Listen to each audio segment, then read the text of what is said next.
Bank of England کے قیام کے دوران خاندان کا سربراہ مائر میسل روتھشیلڈ تھا۔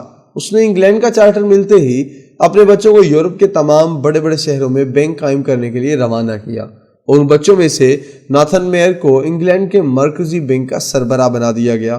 23 فروری 1774 سے لے کر اب تک یہ خاندان بینکاری، انویسٹمنٹ اور دیگر معاشی سرگرمیوں کے حوالے سے دنیا بھر میں سب سے بڑا خاندان سمجھا جاتا ہے۔ کہا جاتا ہے کہ ان کی بینکاری نے یورپ کی سیاسی تاریخ کو تراشا ہے، وہ سیاسی تاریخ جس میں 2 عالمی جنگیں اور کروڑوں انسانوں کا قتل عام بھی شامل ہے۔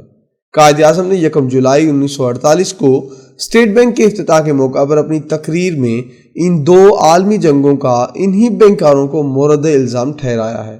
قائد اعظم نے کہا تھا، مغرب کے معاشی نظام نے انسانیت کے لیے ایسے لا ینحل مسائل پیدا کر دیے ہیں کہ ہم یہ سوچنے پر مجبور ہیں کہ شاید کوئی معجزہ ہی دنیا کو پیش آمدہ تباہی سے بچا سکے۔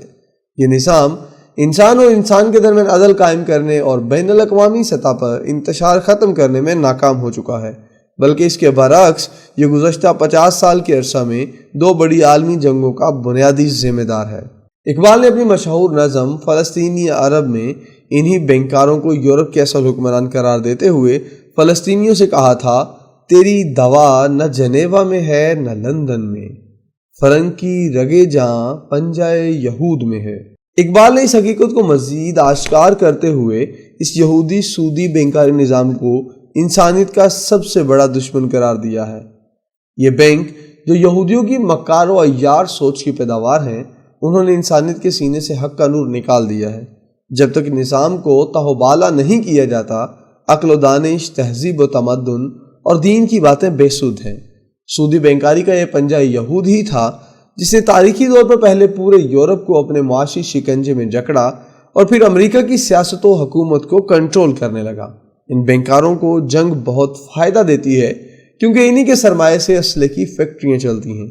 مشہور مورخ ایلن برگر نے جن یہودیوں پر مظالم یعنی ہولوکاسٹ پر تحقیق کا آغاز کیا تھا، اس جیسا یہودیوں کا ہمدرد مورخ بھی لکھتا ہے کہ for every soldier who died in battle, the international bankers made a profit of $10,000۔